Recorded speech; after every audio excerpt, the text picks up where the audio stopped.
streaming on Facebook. We are Zooming with a small but enthusiastic crowd.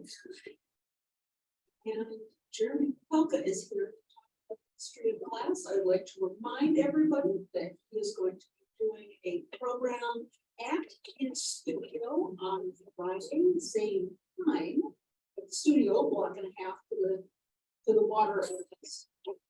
And that one is going to be a lot more hands-on. He's going to show a lot of demonstrated some pieces about the dynamics of glass. We're going to see some glass for sure. Yes, so to encourage you to come to that as well. Jeremy, would you like to start? Sure, absolutely. Thanks, Beth, and Door County Library System. We really are so fortunate in Wisconsin to have such an amazing library system. When I travel around and realize just how great it is. And we thank you for all your efforts in making this happen. I've been in Door County with my wife now for 25 years, and we have a glass studio down the street. And when we did demonstrations, I would often talk about the history of glass. It's sort of rather not unspecific ways.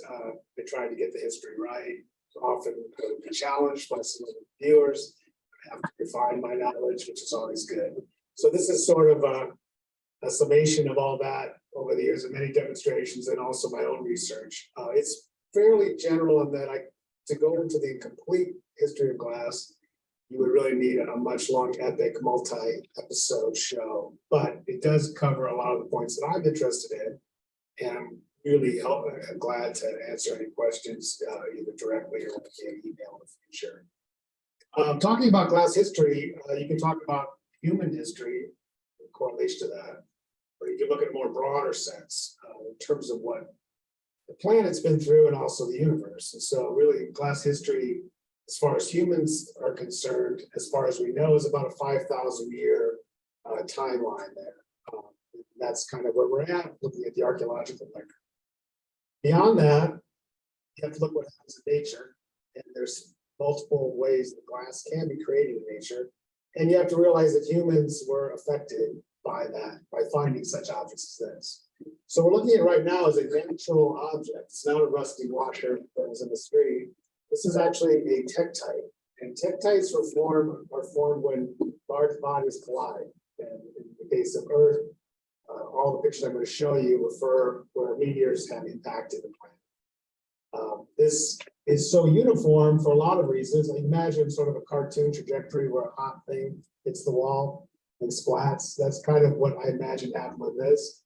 When a meteorite hits the planet, there's a huge amount of projectile that comes up from that. It's big, and often will go into the atmosphere around Earth, like the Chicxulub event 60 million years ago that theoretically wiped out the dinosaurs. And so this glass is formed from heat, incredible heat. When this meteor hits the planet, and at the time it hits the planet, it's different minerals and turns some of those rocks into sand from the impact, and that, as it's flying in the air, becomes hot beads of glass, which wouldn't be great if you were nearby at the time, but created some pretty impressive artifacts. So this is one that's referred to as an event that was found in Australia. Meteor hit in Vietnam, and they've also found elements of, let's try to go forward here. Now it doesn't want to move. Another incredibly uniform form, you would think it was some sort of. They've actually found these in Australia, Antarctica. So there's fields of these you'll find. And then another unique thing about them is that they're always related to specific impacts. They can look at the makeup of this and say, well, this was definitely from that one that hit Vietnam, because these are the kind of rocks that involved. This is the minerals that. Another one that had a bubble in it. Interesting in that, people would find this stuff, and even, continents, sure, Neanderthal would come across this stuff and different human-related species, and it was used. Here's an unusual one. You can see like flying drips, and so these glass is flying in the air and it's freezing as it's flying through the atmosphere with these interesting forms. This is one of the rare occasions. This is a moldavite, and so there was a meteor that hit Moldova, I think. That's the idea. And it made, because of the composition of the earth, it makes it very glassy looking. And these are sort of microscopic. A lot of the ones associated with the Chelyxtu meteor that hit the Yucatan Peninsula and theoretically wiped out the dinosaurs, made very small, which are called microtectites. Beautiful, like beads though. I mean, if you could actually find those back then, you would be amazed. These are also some examples of that. This is just a diagram that shows the field in Australia, in Antarctica. Fields, some of this is what they found. And the fact that the Chicxulub one, actually, there's glass all over North America. Now we're going to talk about another naturally forming glass that's used by Homo sapiens quite a bit, and the obsidian. Obsidian is formed where there's volcanic activity usually, and it has to cool rapidly, is usually with fortune. And again, a lot of the obsidian can be traced to specific volcanoes or extinct craters. This one had a very unusual, it's called snowflake obsidian. I'm sure it's quite valuable in that it has this beautiful white elements in them from some of the materials that are mixed with when it's hot. Another classic piece of obsidian. I tried to heat this up once for somebody who wanted me to try to melt it. And this is more like quartz. So quartz is a glass that is formed at 3,000 degrees or more. Ancestors figured out to lower the temperature of that, you add organic compounds like soda ash, and that would bring the temperature down. So I could not melt obsidian in the furnace I had. Another beautiful piece of green obsidian is also related to a volcano in California. And this is a direct image that shows obsidian that was carved and used very often as knives or cutting tools. And so you find a lot of like arrowheads that are obsidian that were used. You can also see this obsidian shows some transparency. So some of the obsidian, like the green glass, was quite transparent. Finally, we'll talk about the fulgurites. And fulgurites are sort of legendary in that happens when lightning hits the beach sometimes. If lightning hits the sand just right, you can get quite an amazing event that happens. And so if the sand is right and the lightning's hitting at the right angle, it actually forms a glassy, looks like a piece of coral almost. Here's another more drastic looking strike creating the fulgurite. These are quite collectible. So if you're walking, in Whitefish Dunes at some point and you see one of these, pick it up, take it home, sell it on eBay. So let's get more to the human side of this. And some of these images are taken from different sources, and so they're different sizes. And so if you have a hard time seeing them, I apologize for that. So say about 5,000 years ago, give or take, and it definitely is a question about the give or take. It could be older, definitely not younger than 5,000 years. Bead making started, and that's kind of what we have a lot of the archaeological record, lots of little beads that were around the world, at least on the other hemisphere, where you did find glass beads as a direct indication of trade and also glass making. They can be dated to a very specific time with different types of chemical analysis. So beads really kind of is sort of questionable whether it was Mesopotamia or Egypt. There's a lot of people, most people will say Mesopotamia, which is now present day Iraq, is where glass making started. And it makes a lot of sense what they found. But there's also objects that come up every year that sort of throw a think in what's expected or understood about glass history. But it started out most likely, for sure, that they had fire pits and they would heat up different oxides. The discovery of glass is another one of those things that's sort of mystery.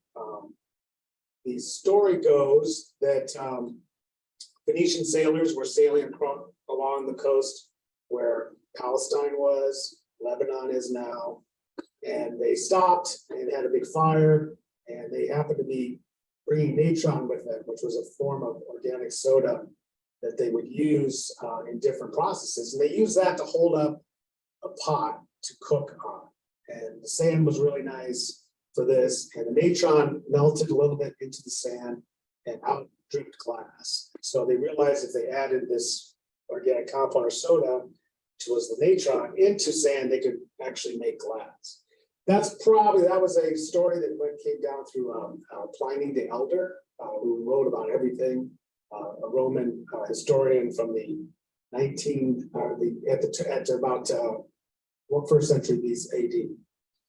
And so, but it's very unlikely that's what happened. First of all, he couldn't really get it hot enough with that description. It's more likely that the ceramic industry, which was really well along by then, by thousands of years, were doing different types of glazing. And glazing is glass. And so they would paint these objects, fire them, and get different results. And so they get things from nature and try things out. They probably started taking that glaze that they put on ceramics and then heating up just that.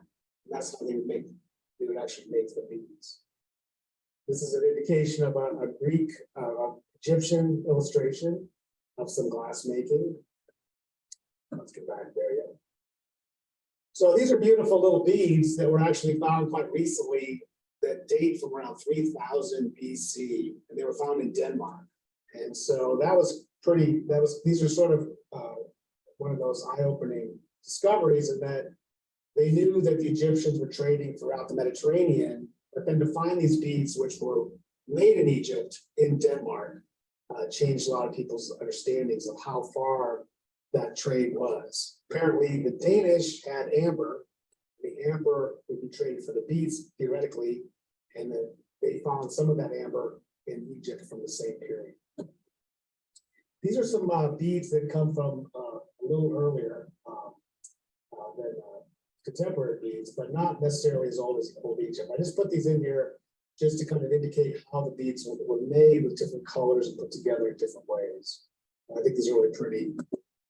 So let's talk about the actual equipment. That's kind of something I've been interested in, and actually our whole glass field has taken a bigger interest in lately, because that's one of the questions I often get is how did they get things hot enough to actually make glass back then? And so recently, between England, Belgium, and then also like Alfred College in New York State, they've actually tried to replicate what we think is how the furnaces were actually constructed and fired. And so they've had some results with that. We do know they had to use a lot of wood. And so they were easily firing, burning, cords of wood to actually get the heat they needed. So you wonder if there was a lot of deforestation in places, because glass was quite popular. It became sort of the thing that the aristocracy and the monarchies wanted. And so there was a demand and a need for it. These are some really neat little furnaces that have been built. This one was built in England. And I think this is a really good approximation. It looks like the first furnace I ever built too, but I had the luxury of natural gas. But they have like a port at the side, you put the wood under there. We have a very small chamber. The one thing you really see different than in what I've heard from my assistant who actually has tried one of these, Chelsea Whitman, is that it's not nearly as hot as what we can get with natural gas. So they were working a lot cooler, so it's amazing what they were able to produce with those colder temperatures. Not sure why these are so small, but you get the idea. They start out big, then they get little. And the other thing that's really interesting about back then is that all the illustrations they have is that the workers were just in a chair right next to the furnace. And so they would just kind of sit next to the furnace and shape the glass and then take that rod out and shape it up kind of on their leg. So they had some stilts on their leg that they could roll the pipe on. But it wasn't nearly as easy as it is today with the equipment that we have. It's perfected in Europe. Get these full screens.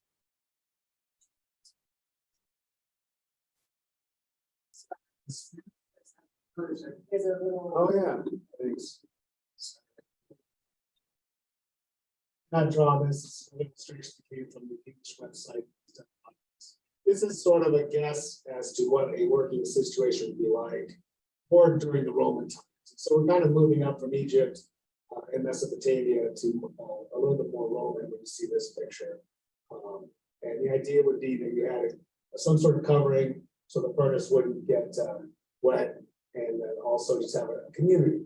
Communities were known, a lot of people were known as like their name would be related to glass blowing, so or glass making, and they would be known that way by that name.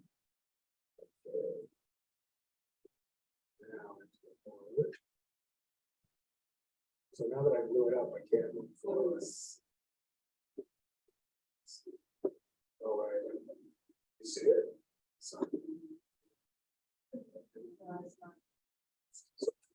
forward. Okay. So this is some wonderful examples that are in the Corning Museum now. Dates from about 1300 BC. And the left one doesn't look like glass, but they were experimenting with different materials. And some of the glass that you see in the museums today has changed from time to being in the earth. And there's a certain oxidization of things that happens, relationship to exposure to water. And so it's possible that the one on the left was actually more glassy at one time. A lot of times glass was used as sort of a foam material. To get lapis lazuli, which is a precious stone in Egypt, there's only one place in the world, and it's Afghanistan. So that's pretty far back then to get that. It was really hard to get lapis. And so they would make glass to look like lapis very often. So glass was often used, like fake diamonds are now, just to kind of mimic that. These were used sort of in, a lot of times in inlays and wall reliefs and illustrations. So really beautiful, not super big, pretty small. You ever go to the Corning Museum.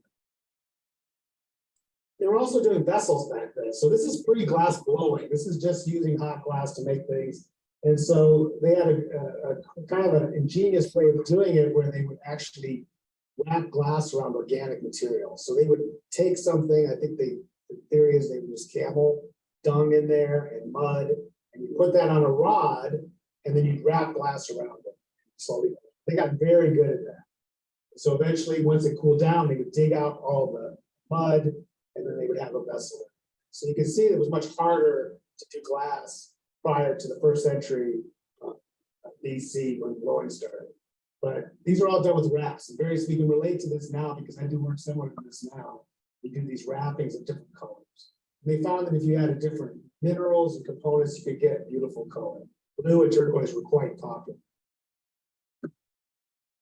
This is not the best image, but this does show technique of wrapping or what's called enriching glass itself. They also want to throw in these later images of Marini mosaics that were done in Egypt, and they got to know that there's actually a guy there to this day who still makes amazing little portraits of famous people like this. And he does the same techniques. These are done by combining rods and then pulling them out. Then you can slice them up and have many, many images of this one bird, these little tiles that they would do. This is a falcon, kind of hard to see that, but I love the color that's in these. It's amazing what they were coming up with. And they would also do these half images. So they would do like a half a face and then put the two tiles together to make a whole face. You see that quite a bit as well. But these are found quite often. The one of the oxen is especially famous. I think that one is in one piece of that might be in the Corning Museum as well. This is another example. This is from maybe 3rd century BC of little glass elements. I found this image quite interesting, and how they can see they make little elements in fused glass. And so the glass was actually, broken up into small bits and then fused in different molds in a hot kiln. So they would just have it on a plate and stick it in one of those furnaces you saw, and then put it in a kiln to cool down. Kilns were probably heated by exhaust from the other furnace or heated with a separate source.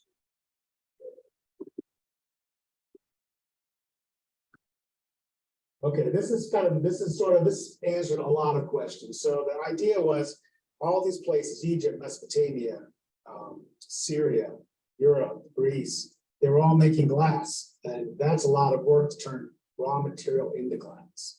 But they eventually found, and this is a picture from a shipwreck, a famous shipwreck that dated from around 800 BC. And these ingots are glass, and they found about 100 of these in a box. So these were being taken from a glass making factory around the Mediterranean. So what they would do is they would get these glass ingots. They could heat these up much more easily than actually making it from sand. So you just like it's the same thing today. And this is a sort of a color chart. I look at it that way of some of these glass ingots they had. So you could pick out some colors.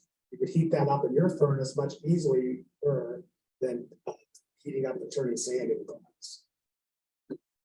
And this is a chart. This is what I use to pick out colors for my middleman. These are colors that are made in Germany. So it's kind of the same idea. There's big factory in Germany that makes different colors, and you can buy it and melt it and heat it up much more easily than raw material. We do actually make our clear glass from raw material, not our color. So this diagram shows a little bit of that of the Middle East trade and what each area was known for. You can kind of see those ingots up there by Turkey, and they found a huge furnace there. That they've also found one where Israel is that could make a lot of glass. So they must have just, really had an incredible operation going to get that kind of heat with a furnace that would hold like 1,000 kilos of glass. We're going to go over to Assyria really quick because the Assyrian history is pretty important as well. They did these vessels that were made from solid blanks. And so they would have a solid glass object and then carve the surface out very carefully. And what's hard is you can't really carve glass. It gets too hot. And somehow, as you, it's remarkable. Pull things off from this modern day machinery. This was probably about 700 BC. Another famous fish from the Mediterranean glass-making regions, again done with wraps. No blowing yet, we're getting there. And we're going to quickly visit some of the happenings around the world. So India also has a history of glass-making, mainly beads. And so these also date from about the same time as that fish that were found in India. So there was a lot of bead making going, there was a lot of interaction. There were also recipes out there. Read in cuneiform tablets that were found in Mesopotamia, fish. And then these beads like this were found quite a bit in China. And so these were duplicated by the Chinese around 450 BC. And so the Chinese were also trading glass from the Mediterranean area and getting some of that. That also inspired them to start making glass as well. We're going to jump kind of forward just to cover China quickly here. These are also some blue, this is about from 1st century AD, some blue cast little plates that were used for food, apparently, for ceremonial situations. The Chinese glass really is quite remarkable. Sometimes it's overlooked in the big history of things in this country anyway, but China basically started developing glass about 2nd century BC. And did some very interesting pieces that there are several examples of. This also shows an enameling that they were really good at. So they figured out how to paint glass and then fire that. This is also much later. This is about from 1700 AD. And this is a technique where you actually carve away a surface to get down to another surface. So they have to do all this again without modern day machinery. It's done by hand, and the amount of time to do something like this is just remarkable. Just a quick, we're going to talk a lot more about the science on Friday, but this shows kind of how they figured out the things from China. So this shows the different ingredients or the different glass that they find, and they can say, well, this must have came from Egypt, or this is definitely an indigenous glass. So I like seeing that chart. It talks about different types of glasses. This is also really reflective of contemporary glass making. So these are glass rods that were found in the glass working studios in Egypt that also date from around 3rd century BC. And so they were making glass rods just like we do today, using those in their pieces. So we're going to look at this is a quick image of glass blowing. So around the 1st century BC, the theory goes that they took ceramic tubes and stuck them in glass and actually were able to blow glass for the first time. There's a kind of a good recreation of that Corning Museum that kind of shows how the furnace might have been slightly subterranean to stay hotter, and that they actually have these short firing periods probably because the crucible that held the glass probably wouldn't last super long. The Romans figured out a lot of things. So there was kind of before and after Roman. The Romans figured out blowing, obviously. When we say Roman, we're talking about the empire.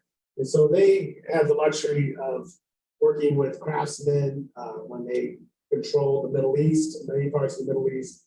And so parts of the Roman Empire were making some amazing glass.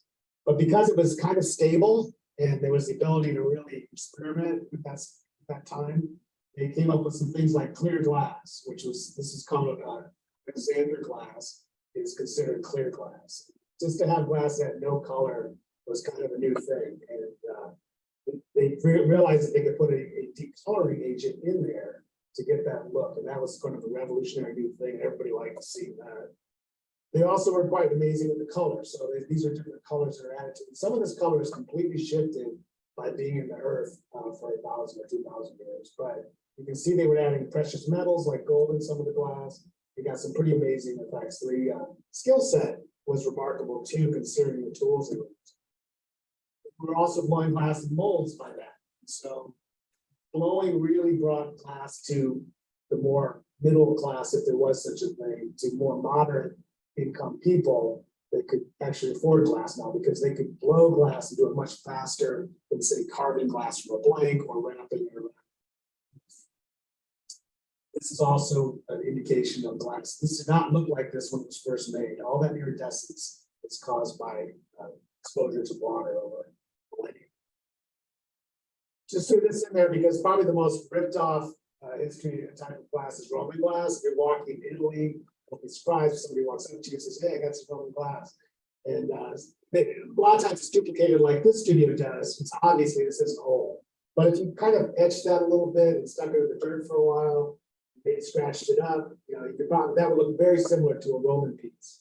So it's often copied. So be careful when you see a Roman glass for sale on eBay or anywhere else. It's very rarely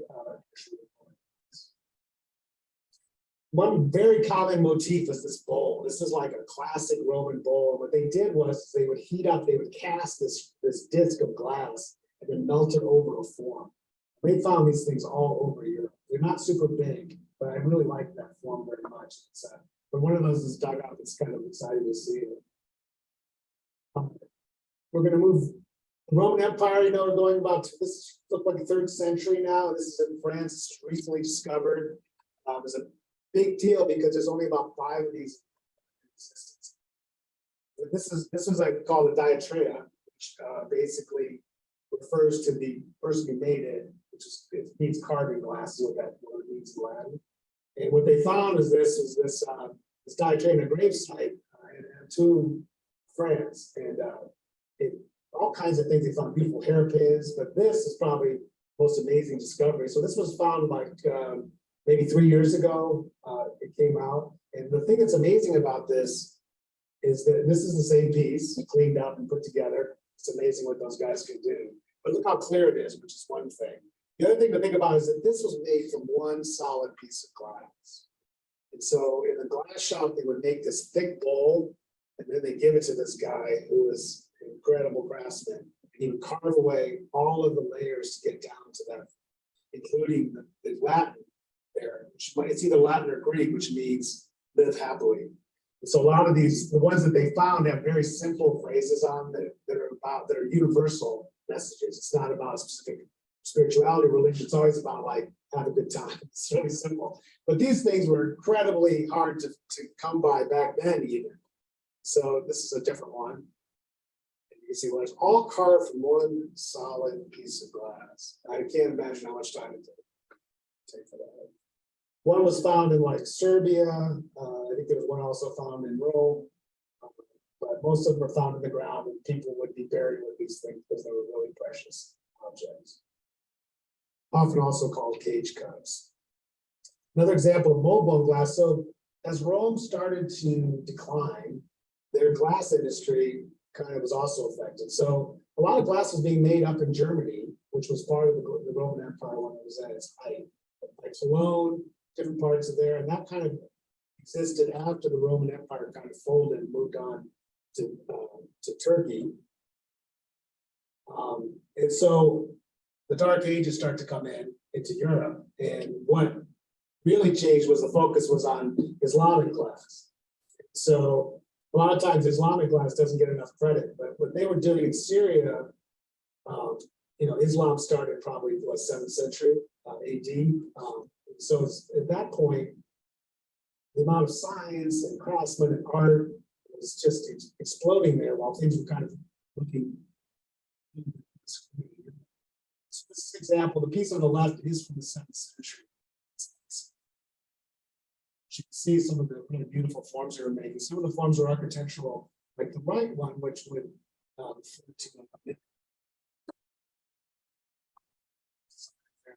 piece in the middle is quite famous. This piece that's at Corning. Also carved, lots of carvings done.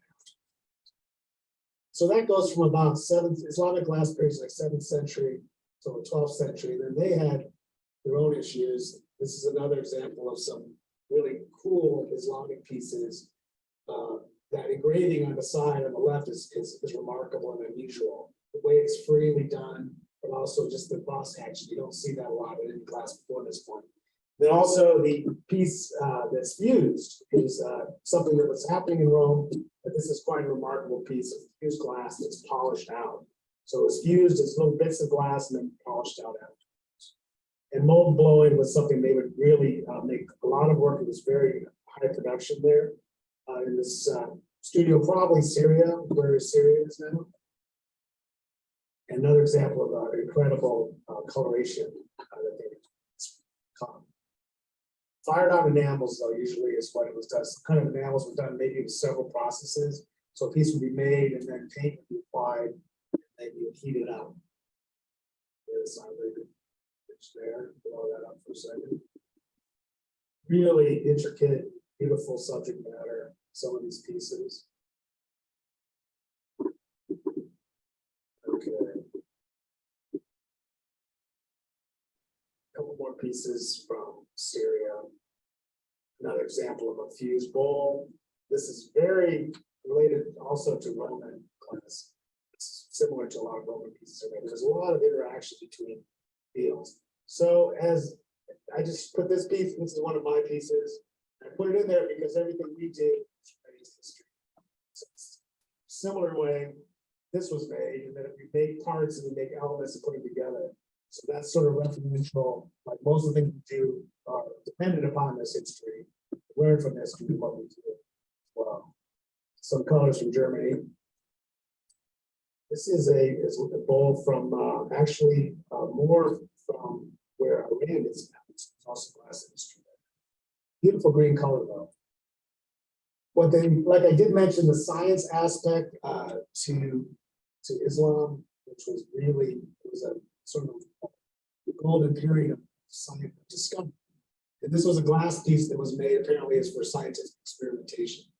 So I think it's not necessarily a barometer like a barometer pressure. It was using glass in the laboratories when the scientists were coming up with ideas.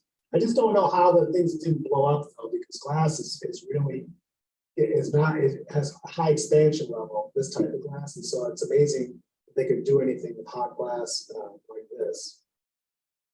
Here's an illustration of an old furnace. And so this is more probably 1200 AD kind of concept. And you would have a furnace, this is a cross section, you'd have heat underneath, then you'd have these ceramic crucibles that would hold the glass. You could do different colors that way. You'd have 3 or 4 doorways around it. You could access. This is some more designs, more 13th century Bohemia illustration. And so you can see a lot about how these were made. You can see in the middle, the upper one, the furnace would have been at the bottom. The upper one, you can see the pots they would actually get out of the glass. And very often they would have a separate chamber where the glass would cool down. Glass needs to cool down gradually, especially this soda lime type glass, because the stress that's from the molten state can cause a lot of cracking. So you have to cool it down gradually. And this is kind of out of order, but it's just this is a mosque in this is the thing I wanted to mention about the Islamic glass history is that they did figure out stained glass as well. So this was done much later, more like 1800, but they were doing things that were pretty remarkable with stained glass. And they would make that glass by making plates and then cutting them up into smaller pieces, as far as we can surmise. So we're going to jump to Venice now, and that's a pretty big jump, definitely going to around 1200, 1300 AD. And there was sort of a huge renaissance anyways in the arts, and glass was no exception. Story goes about, there's some great information on Dale Chihuli's website on that history, but there's a lot of conjecture about why did Venice become this glass center. And as it turned out, there were other glass centers around. Venice was established, people believe, because when Attila the Hun was coming through, state areas, people wanted to take refuge. So on these islands, which became Venice. And so Venice became a glass making place, not just because of the materials there, but because of the stability of that society. And so they got to be known for glass making in Venice, and eventually decided that they should maybe put all the glass studios on an island for safekeeping. The glass became sort of a prestigious thing. It also became like a state secret how some things were made. So if you could keep all those glass makers on an island, you could maybe keep some of those state secrets closer to home.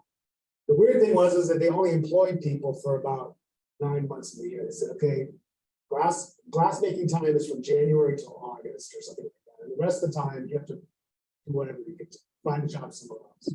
The problem was those guys were going to other parts of Italy, sparing some of these new techniques. So they changed the rules and said, well, you have to actually work at Venice only. And eventually they said, just stay on the island all the time, get some money. And so that's kind of what happened. And the story I'd always heard, well, there's a death sentence if you left Murano and shared your glassmaking techniques with other countries or kingdoms, monarchies. I thought, is that real? And this is pretty compelling. There was actual written rules where you would get prison sentences. And then actually they would actually send out hitmen. Be a good movie, I guess, to different parts of Europe. If you were working in Denmark, somewhere else, theoretically, there are references to maybe 3 actual assassinations of glassmakers who shared the secrets.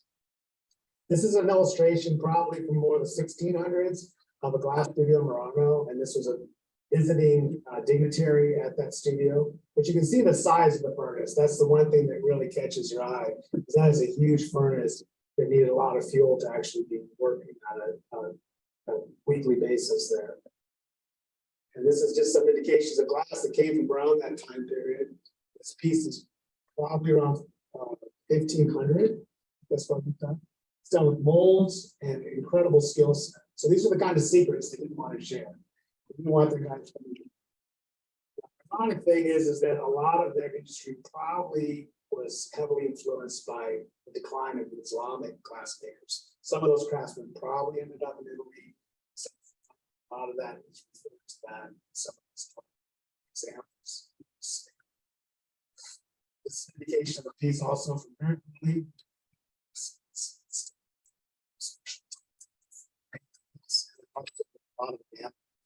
So you can see the techniques. They really got to know. Interestingly, we're going to cover more in the science part of it Friday.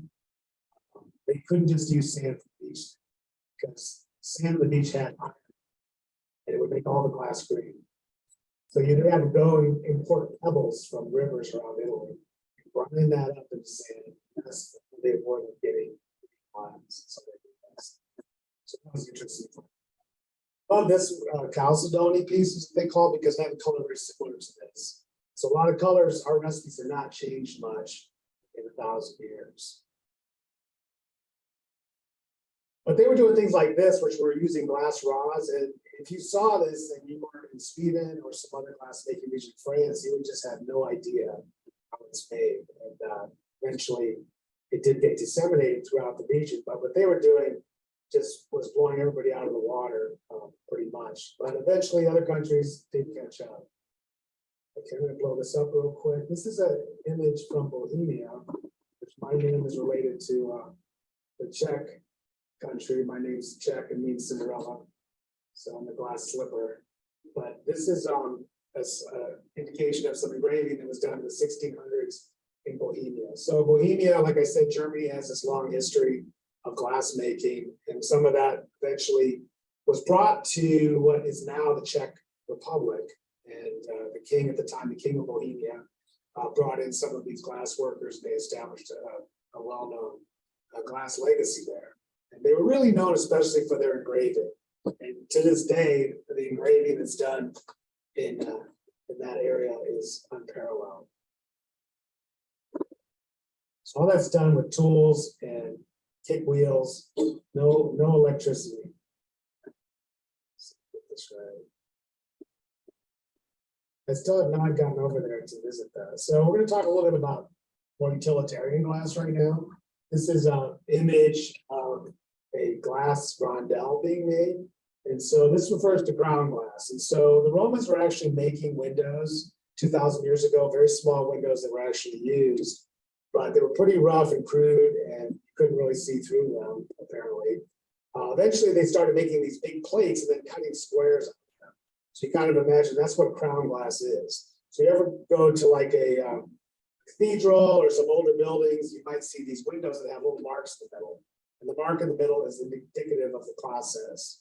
And that's what crown glass was. These are actually used as rondelles, but very often they would just cut a square out of the biggest plate they could make. This is a good image of done more recently. Crown glass is still used by stained glass people quite a bit, but not as much as it used to be. That was the only way you could have a window until about 1800. And they came up with a new idea, which was to actually make giant cylinders and then melt them flat. So this is Lambert glass in Germany now, and they still make glass fashionably, mainly because stained glass artists need very specific colors to these days, and so they want to make something like that. You can't do that with traditional glass. And this shows how they blow big cylinders. And there's images from the 1800s of them making cylinders that are like 8 feet tall, and you could melt those flat by cutting them in half. So there was several layers of process, but this was sort of a big revolutionary thing when this was figured out. So all of a sudden they could do big squares of glass that were fairly even in size. And this shows the cylinders after the bottom's been cut off. Eventually they go into a clear or a needler. This is exactly.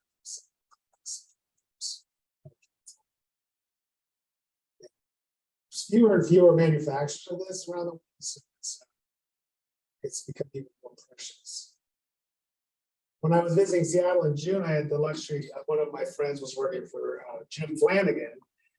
Jim's in his 70s. It's quite amazing thing to see. He's been doing this for 40 years. So he actually does the same technique in his studio in Seattle. He just blows large cylinders and then melts them flat, and they're quite desirable for glass makers around the country. But just to see somebody that age this hard was really inspiring. And this is some of his product.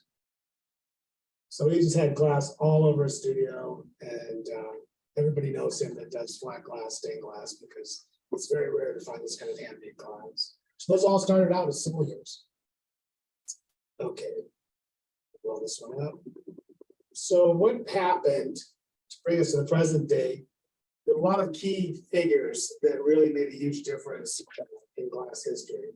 One was Emile Gallet, who was someone who worked at a factory in France. And the story goes, during the lunch break, you could make whatever you wanted.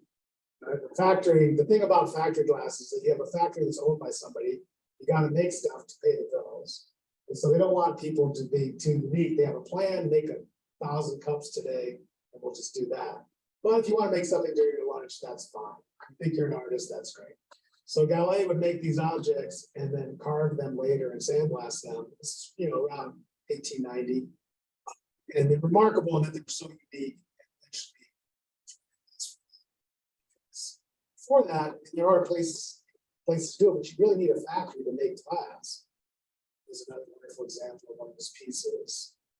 And so he did a lot of things with painting on glass, that were fired enamels, but also a lot of carving as well. Later in France, there was the Dôme studio. This is also Gallet, not to go too far ahead. So his work is incredibly, prized right now and coveted. So it's one of those individuals that would actually have a name on something, not just a factory. This is a piece made in Moj studio in Czech Republic. And again, it's done not by an individual, more by a factory. So these were more when factories were starting to think about things. We can make individual objects, just less mass produced, actually find a market for them. It's all about turn of the century. Then, of course, Tiffany in New York, blue glass, he didn't. But he had people that blew glass for him. They also did design these lamps. So he had a huge studio of people that would work for him, besides jewelry. They would make these amazing, really expensive lamps now. They're done with small bits. But also know a lot for the blown glass that came out of that studio.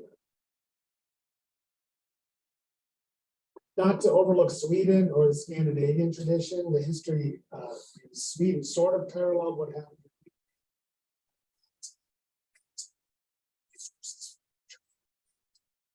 Beautiful pieces in the 20th century. So a lot of these pieces that you'll see from Costa Bona and Orforce factory, again, were unique original pieces. It wasn't about mass production. It was more about doing some art pieces.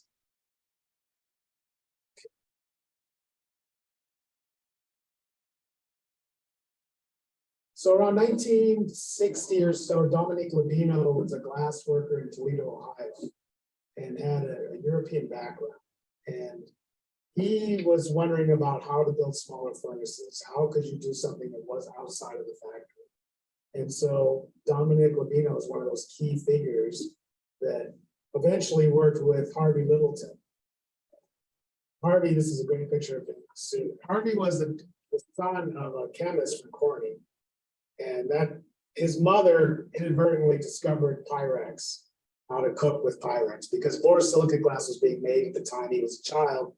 And his dad would bring home these cutoffs from these big cylinders they get from Germany. And the mom said, well, maybe we could cook in this. So that was how Pyrex actually was founded, from his parents figuring that out. But Harvey eventually ended up at the University of Wisconsin. And the University of Wisconsin is sort of one of those keystone universities for glass history in this last century and this century. So Harvey started wanting to be able to build a small furnace that you could get glass from, kind of like our ancestors, that you could have in a school setting. So between him and Dominique Labino at a conference in Toledo, they came up with this furnace. And this is him at that conference. Everybody was dressed in suit and ties there. This is him 20 years later. So this transition between this and this really indicates sort of how society changed, but also how glass changed as well. So Americans were all of a sudden getting exposed to this new material. And Madison was sort of like a mecca for that. A lot of people like Henry Halem, Marvin Lepofsky, and Dale Chihuly went through there at least for a visit to learn about glass. Dale actually got an MA there, master's degree. And so that was like, if you could find hot glass, you would go there. And Madison was one of the few places.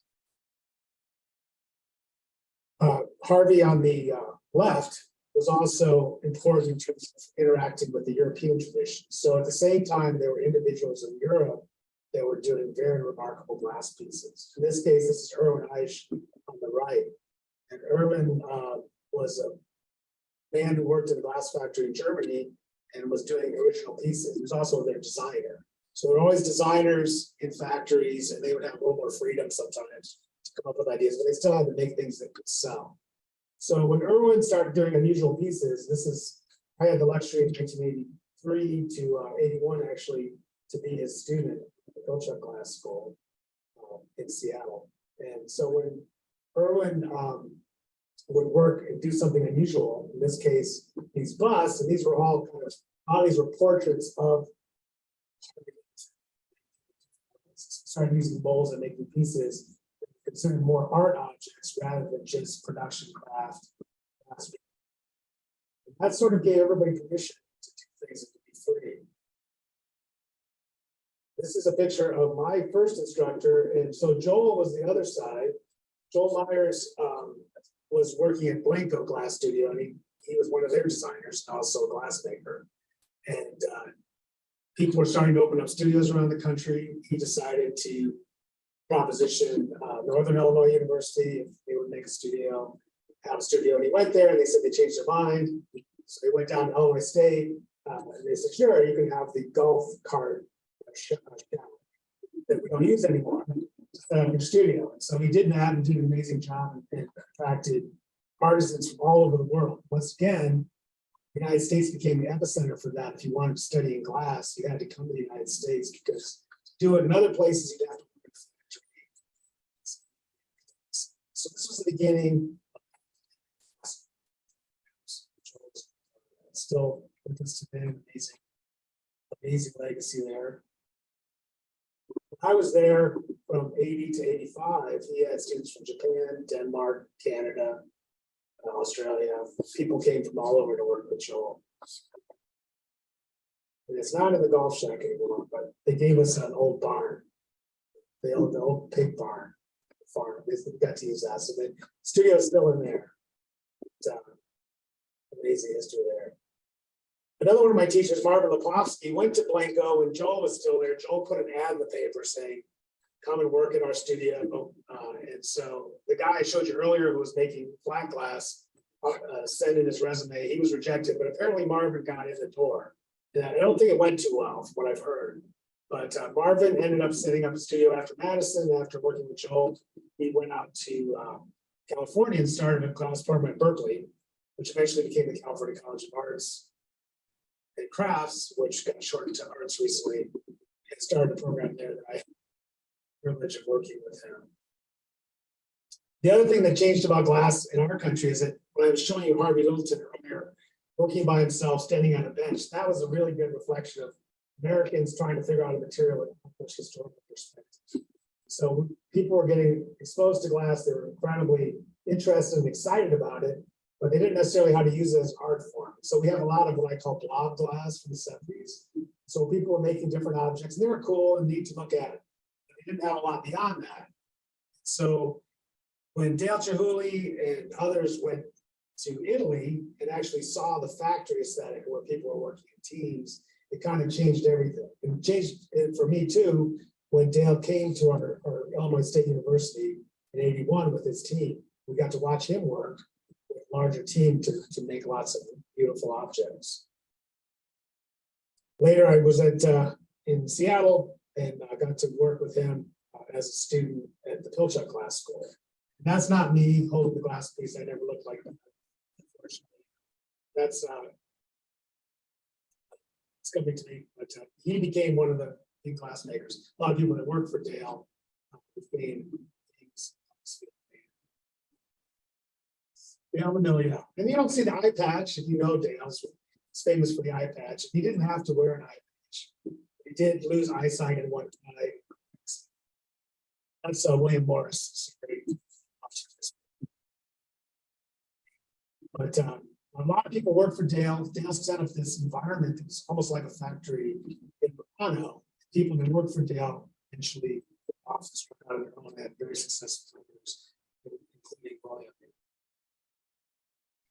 This is an image of our studio, just to give you some perspective.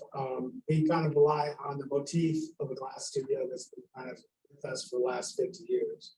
So you have several reheat chambers at first, in the middle, and make glass in a traditional way that I've learned from going through college, but also self-taught. I've been in Door County for 25 years, and a lot of things I had to work on trial and error to get right, and that's kind of part of the process. Also the enjoyment of dedicating 40 years of your life to material.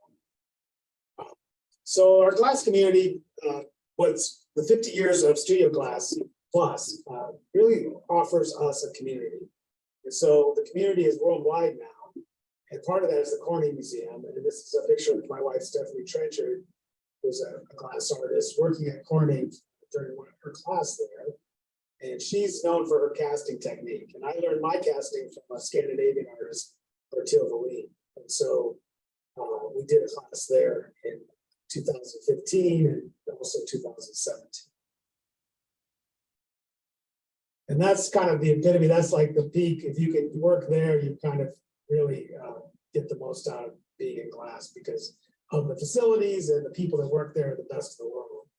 And so it's always amazing. We hope to teach there again next year.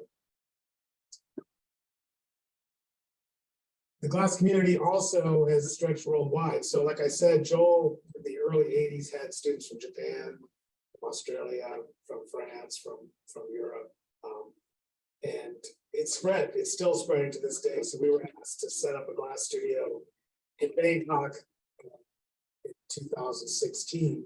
And this is a picture from that experience where we spent 6 weeks working with students to try to get them capable of running a glass studio and also make work. So it was quite an experience for us, and it's still going on to this day.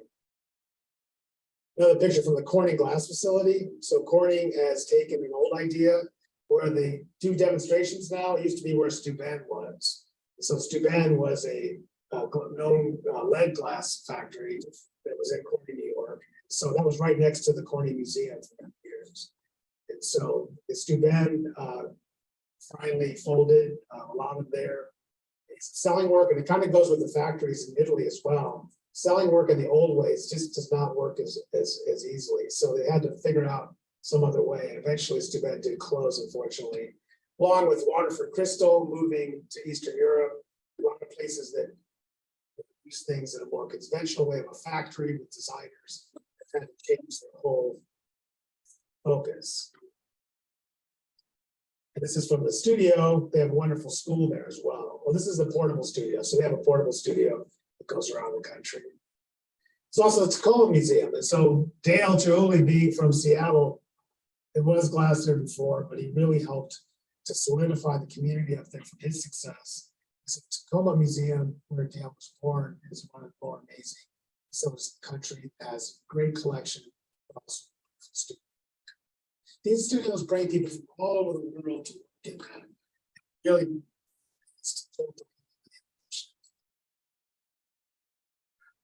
we try to do our part in our studio. So Jaime Guerrero, a student of mine from California originally, 90s before we moved here, and Jaime is from Los Angeles.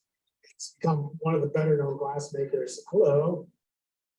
Did you want to get here? This is Stephanie Trenchard. This is my partner. So that's my only object to demonstrate today. I want to show a couple of pictures. This is the Granite piece, and I just want to show you how contemporary glass relies on history. This is very referential to the cage compilation, the Diatrea I showed you earlier. This is done with fused glass in a plaster, silica, or some type of mold and fused together. See, a lot of things you see today, you can see 2,000 years ago as different forms. Other people I want to highlight that sort of bring the community together. People like Martin. He foremost glass sculptors. He does everything freehand. This is a piece he made, completely done with just tools and blown glass. So we talked a lot about how kind of factories were sort of stale, and this new movement sort of changed everything, where people were making individual objects that were unique and one of a kind. The problem was that a lot of people that got into class were necessarily artists, which is not a bad thing, but it sort of led sort of to a dead end. So a lot of people that just collected glass don't necessarily have anybody who wants it as a full collection because it's so much stuff. It doesn't fit in with contemporary museums unless you're a glass museum. And so what's happened, which has been really healthy, is that well-known contemporary artists, in this case, Judy Chicago, have started getting objects made in glass or her imagery. What that does is it takes glass out of the realm of, oh, it's glass, it's pretty, makes it legitimate. It has to be something society. So having artists that don't necessarily make the piece, she designed it, she may have made the mold, but it was cast, I think, in Iowa. And this is a famous piece by Kiki Smith, another famous contemporary artist. And so when you see a piece by Kiki Smith, the cover of a glass magazine, all of a sudden you realize that everything is evening out.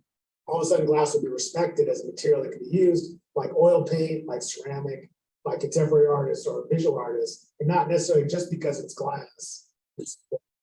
That sort of just brings the whole game up.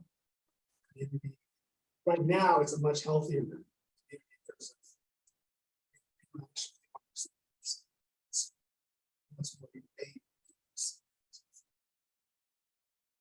At that point, we're going to end it. We're going to continue this on our scientific discussion on Friday. So that's going to talk about some of the things we talked about today, but also show you a lot of visual representation.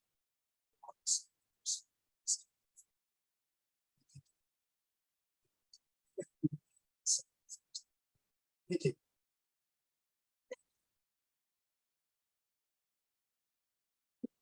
Any questions from here? You can also email me those. Sure.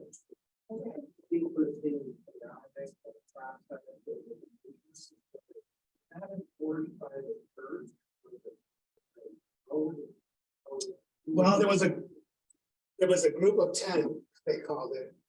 So there was a council, and the council would dictate everything and say, you know, this is for the garbage men, this is for the fishermen. You have to do this is the laws, what you were gonna do. And so they dictated this, and it would change a lot. So they probably had an enforcement, control. There was definitely, there was warring going on between different places then. Italy wasn't completely Italy then necessarily early on. So they would have, enforcers who actually find these people. Well, and certainly it could be related to that. I mean, it's not the Spanish Inquisition. You think about that. It might have been some people involved with that. It doesn't seem like the church was necessarily running Venice. We're talking about like from 1400 to 1550, 1600, something like that. It is funny though, you'll see a piece in like a Swedish museum that's from about 1550. I think it's made in Italy. So you wonder if it was a dying craftsman.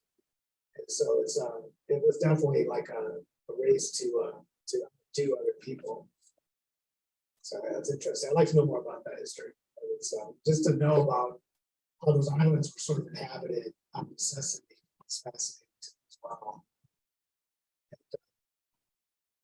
Toronto's in trouble now, and then cost of fuel is so extreme that red is 80% of the studios are closed, at least temporarily. So they just shut the furnace down, take a break, work somewhere else. And there have been several glass makers that have come to this country in the last year on tours. So this David Fruin is a really amazing glass blower. And he's, I totally mispronounced that, I apologize. He's did a little tour last year. So he'll go to your studio and use it to teach a class and take the fees for the class. And he's a master. So it's something it's stress.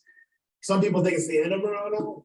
Also, it's not just that, it's that once a year, you'll see people put on social media that their furnace is half underwater. And because of the tides, and they're getting worse. And so they're trying their best to deal with that, but I don't know how sustainable that is. That is as well. Okay, I'm gonna stop the live stream to Facebook. Goodbye to Thank you. people. Thanks for watching. I know you want.